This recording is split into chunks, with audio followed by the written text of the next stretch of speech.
আলী মাদবরের কাছে আমি বিশেষভাবে অনুরোধ করব যে সে গতকালকে আমাকে বলেছে যে আমি দীর্ঘদিন আওয়ামী লীগের কর্মী ছিলাম। আমাদের নাগরিক পার্টির মূল মন্ত্র হচ্ছে আওয়ামী লীগের কর্মী সমস্ত কিছুকে ওয়েলকাম, সবাইকে ওয়েলকাম। একজন কর্মী তো দোষ করতে পারে না, সে তো এই দেশের নাগরিক, তাকে আমার এনসিপি করার ক্ষেত্রে কোনো আপত্তি নাই। কিন্তু নেতৃস্থানীয় পর্যায়ে যারা আছে তাদের বিষয়ে বিবেচনার বিষয় আছে। আলী ভাই পরিষ্কার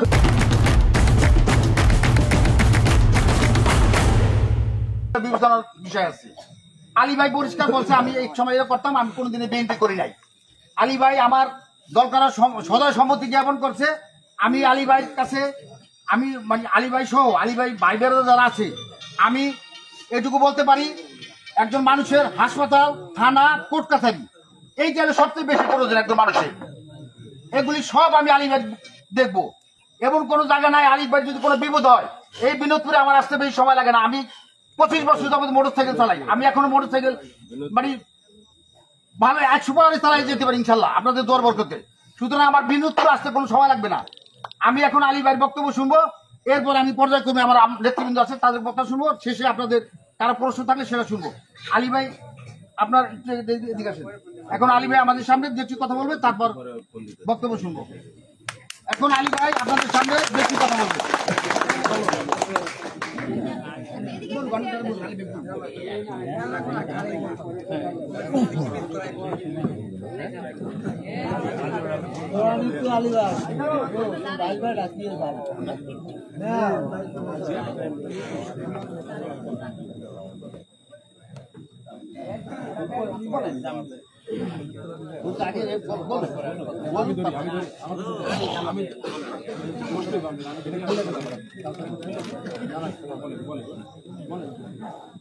সম্মানিত এলাকাবাসী, আসসালামু আলাইকুম। আপনারা সবাই ভালো আছেন, সুস্থ আছেন, এই জন্য একবার আল্লাহ তাআলার শুকরিয়া আদায় করেন আলহামদুলিল্লাহ। আমি বক্তৃতা জানি না, আপনাদের কাছে যে আসি আলহামদুলিল্লাহ, এই তুই আমার বক্তব্য শেষ। আর আমি যেটা কই আমার সমাজের মেশে সবটা আমার লোকে একমত থাকবো, এই তুই শেষ। আমি রাজি যা ভালো জানে করে